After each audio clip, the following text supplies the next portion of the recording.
Two Monday Night Football games and a wild Week 3. Let's talk some football.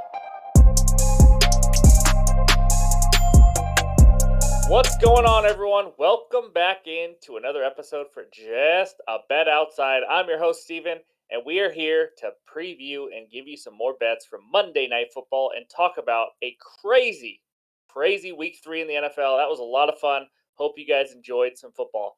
Our record, which we're going to get into and break down the bets recap and all that, but we were 7-7 this week, down 0.4, just losing a little juice. So pretty much even after 2 winning weeks. But we can win some Monday Nighters and make it 3 winning weeks in a row. So that's where we're at. We had 4 underdogs win outright this week. It was the Texans by 20. Yeah, who had that? The Colts by 3, Cardinals by 12, and the Chargers by 4. I think the Chargers were underdogs. It was close. But yeah, it was just wild. The Cowboys, they tease you and they make people think they're going to win a Super Bowl, and then they do something like that and they look terrible. So that's just the Cowboys' way. Anyways, before we get into any more, be sure to hit that like button, subscribe if you're new to the channel, leave a comment below. Let me know what you think of the crazy Week 3. And yes, you guys can make fun of me for something later that we will talk about. So, and speaking of that, we have to talk about it because it set a record. Congrats to the Dolphins on scoring the most points in a single game since 1966, laying the big 70 burger on the Broncos. Unfreaking believable. We're going to talk about it. But in this video, we are going to go over the bets recap for Week 3 and the overall record. I'm going to give you 4 takeaways from Week 3 and this NFL season.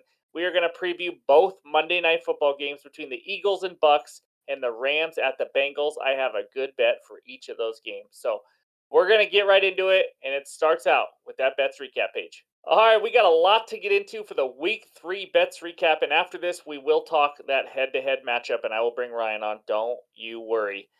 Thursday Night Football, we already know I went 1-1, 6-point teaser. Falcons +9. They just couldn't punch it in the end zone when they were in the red zone, and they couldn't stay within 9 points. Steelers won outright. That was an easy part, but that was a loss. Patriots -2.5. They were up 3, then got a safety to win by 5. Didn't even need the safety, but thank you, Zach Wilson, for sucking again. Patriots 15 straight wins over the Jets now. And then Ryan, how about a bounce back week from Ryan, huh? 2-0, under 42.5. Saints and Packers, never really a doubt in that one. And the Bills and Seahawks moneyline parlay. The Bills won easy. The Seahawks kind of won easy. They pulled away at the end, luckily. So nice work by him. Anytime touchdowns are what killed it, guys. We had a hell of a week again, except for anytime touchdowns. Bijan Robinson touchdown. I mean, they didn't even score touchdowns, so that's not even possible. Jordan Addison, he had a target in the end zone. It went off his hands. He didn't catch it. And Ferguson, how about the Cowboys only scoring 1 touchdown? So it hurts when you have 2 anytime touchdown bets where one team gets 0 offensive touchdowns, the other one gets 1. That just sucked. But player props, another winning week on player props, 3-2. We should have been more, guys. Brian Robinson over 54.5, easy win. He had about 70. Samaje Perine of the Broncos, guys, 15 receiving yards, falls 3 yards short, pretty much because the game was a blowout and he got less playing time. Otherwise, that should be an easy win. And then this one hurt the most out of every single bet this week. It was the kicker. Group A, over 1.5 field goals, nails 1 in the first half. And when is his second opportunity? For the game winner at the end of the game to knock off the Packers in Lambeau Field. Freaking misses it. Absolutely sucked. Pushed it right. We lose out on a +130 winner because of him. But it is what it is. He got his chances, so I don't regret it at +130. That's all we needed.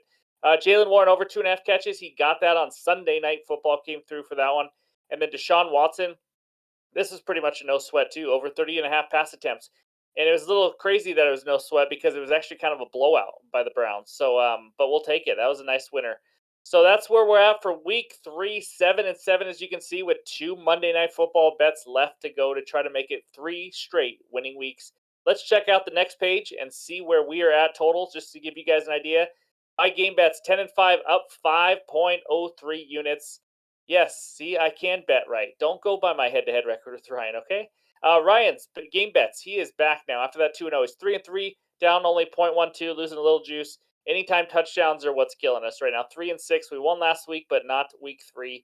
And then player props 8-5, up 2.60 units. So for the year, through 3 weeks, we are 24-19, up 5 units on the dot, with hopefully a couple more units coming on Monday Night Football. So That is the bets recap. That's always fun to go over and talk about. But now it's freaking time to go over the head-to-head recap. All right, I knew I had to get on the mic and face this freaking head-to-head recap crap. Um, Ryan, congratulations! You're now 3-0. I know you had to wear the shades. You had to be cool. That was so freaking embarrassing. Oh my god! Congrats, Ryan. Thanks. I mean, just wow. They freaking took off right from the word go. I think they're still scoring, honestly. They're just keep on keeping on. And it wasn't even like they were like trying to not score type of thing or like what were they gonna do? Just kneel? That's you can't do that. They turn around, hand the ball off, quick pass, and the dudes are gone. So it just kind of kept on going with the score. I gave you what a half a point or whatnot, and it didn't even matter. Not even close in this one. Yeah, I know I'm gonna get comments for hate. I know, I get it. You know what? Bring on the hate, bring on the comments. It still does help the algorithm, so thank you guys. That sucked. I'm not gonna lie. Like, I can hit bets this year. I just can't hit a head-to-head bet. I may go 0-18. No, I'm just joking. I got confidence. Um, I feel like a quarterback who wins a lot of regular season games but can't win the big one. You guys don't even know that I've had a good 3 weeks, so that I'm up 5 units. I'm only remembered for this, and it's embarrassing and it sucks, and I'm gonna pull it together. I'm gonna get no sleep this week, and I'm gonna find the best head-to-head bet I can. Of course, Ryan has to agree to it, or maybe I just pay him off. Oh man, 0-3, guys. Team Steven, stay with me. I will have a better record in this by the end of the year. I will. No. Believe that. Believe it. Believe it. Believe it. The Broncos are a disaster. I'm going to talk about them in a little bit. They're a freaking joke. I hate you, Russ. I hate you, Sean Payton. That was a just what they call it, a Chinese fire drill. That's what it was. It was just a bunch of little fast dolphins running all over the freaking field, and it was just bonkers. I don't even know what else to say. I thought they had a chance at one point in the second quarter. They had a turnover, 21-10. No. Mm-hmm. And Yep. They by the way, didn't. Yeah. they didn't have Jalen Waddle. So Didn't matter. Did not matter. These Dolphins, I left them off my power ranking. Man, was that a mistake. I mean, this team is freaking amazing right now. Who knows by the end of the season and the cold weather, but right now it is clicking. as long as Tua does not get hit, that is key. But Yeah. man, they look good. Holy crap, the Broncos look terrible. Congrats, you are 3-0. I am 0-3. I will recover. We have a lot of time left. All you Team Ryan people that said I'm an idiot, it's fine. Keep calling me an idiot. I get it. I deserve it this one. This one, I absolutely deserve it. I'm here to take it on the chin. All day as I'm preparing for baseball and football videos, I'm thinking, I can't believe I have to get on the mic after betting a team that just lost 70-20. Gave up the most points since 1966 when I was negative 20 years old. Unbelievable. Anyways, Wow. congrats, Ryan. Thanks Thanks. for popping on to rub it in my face and being all excited. Blah, blah, blah. Nice 2-0 week. We'll talk to you later. Let's get on to the best takeaways from week 3. All right, let's talk some takeaways from what we just saw. And my first takeaway goes to what we just talked about. Karma is a bitch, Sean Payton. That's right. I said it before the season. Here's what he said. In case you didn't know this, I'll catch you guys up. He said that Nathaniel Hackett and his coaching staff did one of the worst coaching jobs in NFL history last year, and they're going to try to move past all the damage that was caused last year. Well, guess what, Sean Payton? You're freaking 0-3. You just gave up 70 points. Your team sucks. You lost at home to the Commanders and the Raiders. It's karma, baby. It is. And I was a Sean Payton fan, but now I'm not. He's given up 122 points in 3 games, averaging up almost 40 or about 40 points per game. Offense has scored 20 or less points in 2 of the 3 games. Russell Wilson, you suck too. Let's face it. He's not playing terrible this year. He's doing okay, but he looks like he's 82 years old. And he's just, I thought he was a guaranteed Hall of Famer. And right now, his career went absolutely down the drain since he left Seattle. You wanted out quickly. And there you go. Congratulations. You're now on losing team after losing team, and you look awful. This defense, I don't know how it got so bad, but it has just gotten terrible. And let's talk about coaching decisions. How about being down 25 points at the end of the first half? You have 4th and goal, and you kick a field goal.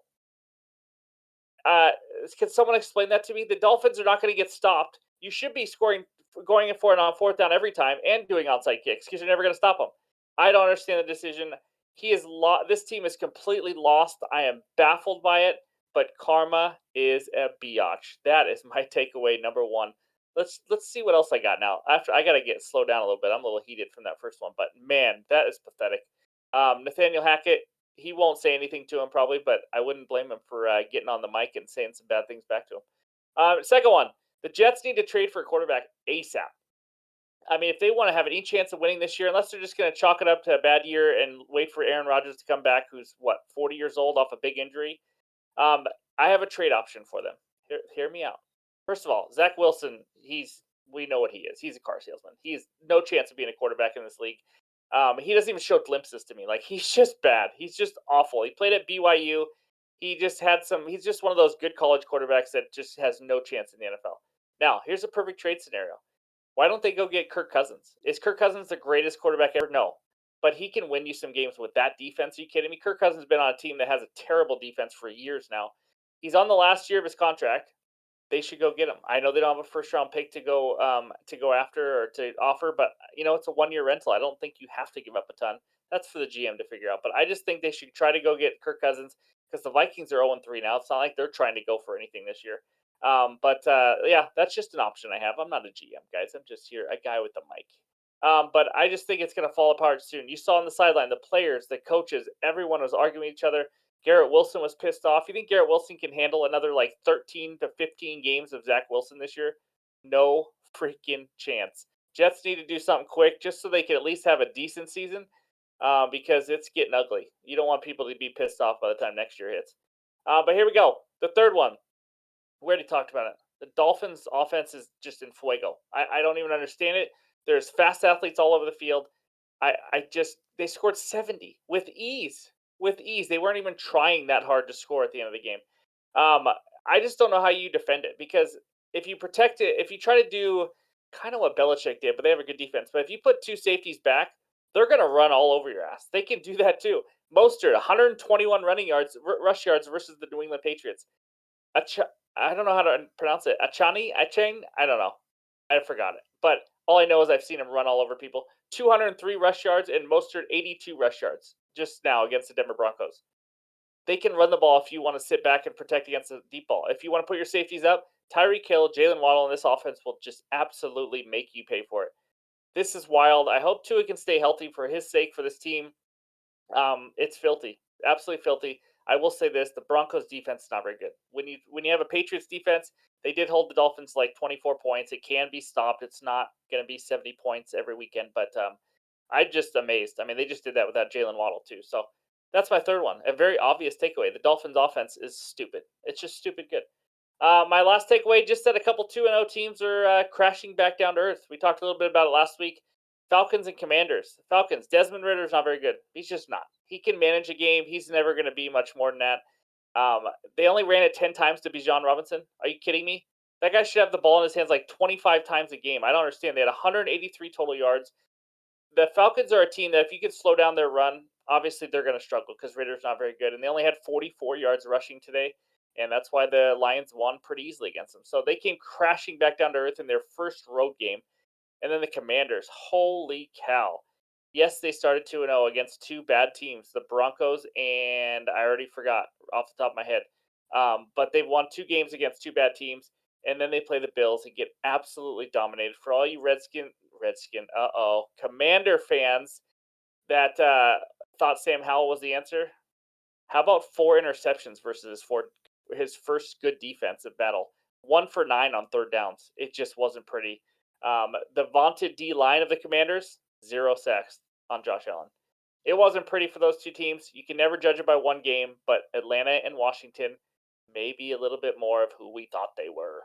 In the words of what is his name? Dennis Allen? I forgot now. The Vikings coach. Anyways, those are my 4 takeaways from week 3.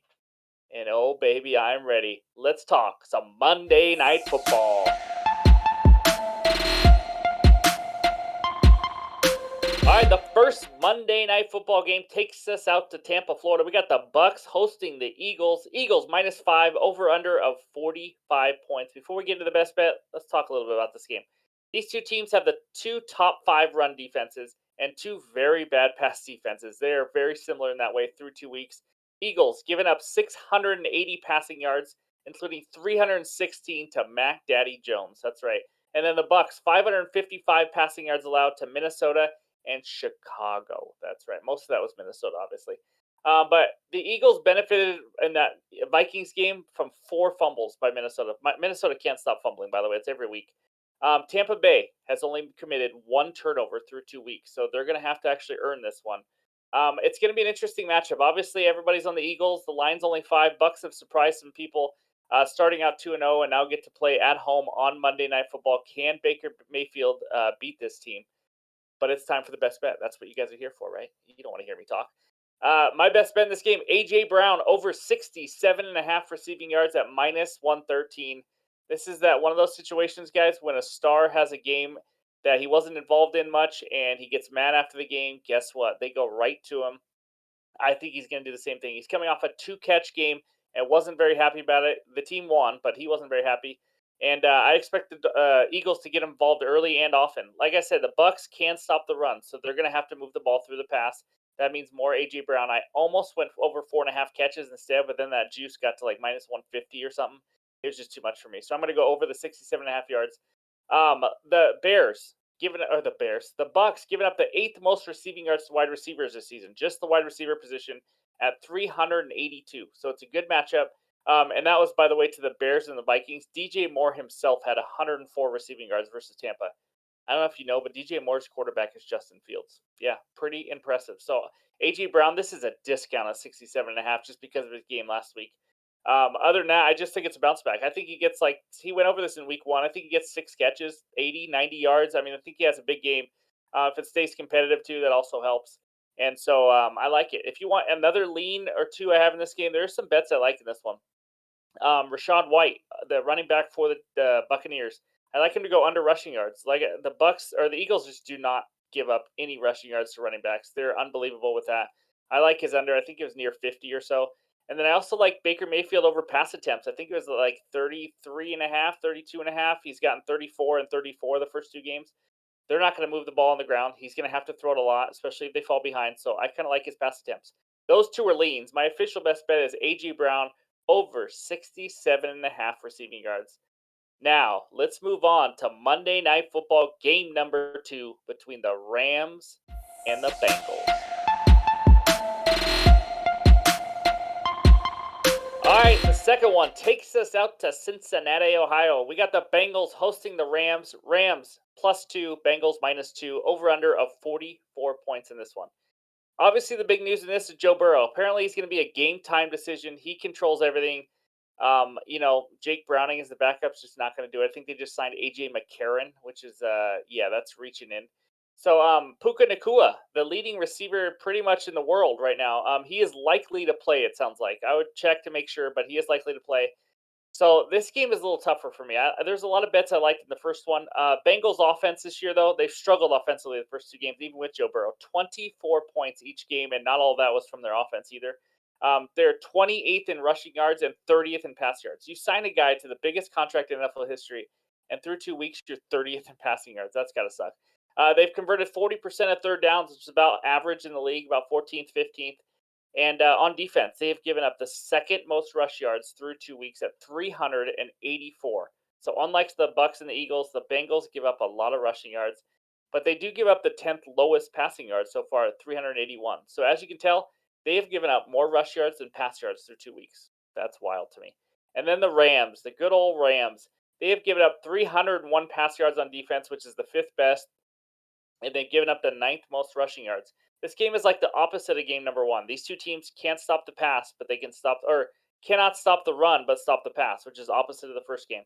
On offense, the Rams, 3rd in passing yards at 315.5 yards per game.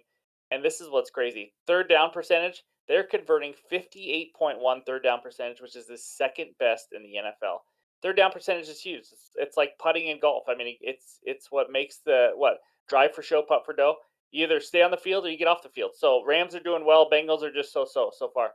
But my best bet in this game, it's a same game parlay. Had to get creative, and I'm not touching anything on the Bengals side because I don't know who's starting quarterback. Tutu Atwell, 40 plus receiving yards, and Kyron Williams, 40 plus rush yards. I got that at minus 128 on FanDuel. It is a little juicy. If you want to throw some craziness, you could like under 70 or something like that. But let's start with Tutu Atwell. He's been unreal. Seriously, he's been a really good receiver. I know Puka Nacua is getting all the fame and recognition. 119 and 77 yards in his first 2 weeks. In those 2 weeks, which I like to see, 8 and 9 targets. You got to have the targets first. The volume is there. He's a big part of the offense. And in those 2 games, he has a 41-yard catch and an 18-yard catch. I mean, this guy could get over this 40 yards in like 2 catches. Not only because he can beat people deep, he can make a catch on even say a slant or a hitch, and he can just go. I mean, his yards after catch are very impressive. This guy is a good athlete. I like Tutu Atwell to get 40 plus receiving yards. Obviously, these are both alt lines. His receiving total is definitely much higher than that. And then Kyron Williams, 40 plus rush yards. He is the main man in the backfield for the LA Rams now. No more Cam Akers. It is all Kyron Williams. He has had 52 rush yards in each game, and now he gets the best matchup so far this year, playing the Bengals, who give up 5 yards per carry. That's right, 5 yards per carry. He gets 15 to 20 carries, guys. I mean, that's not even close. It's just a no-brainer.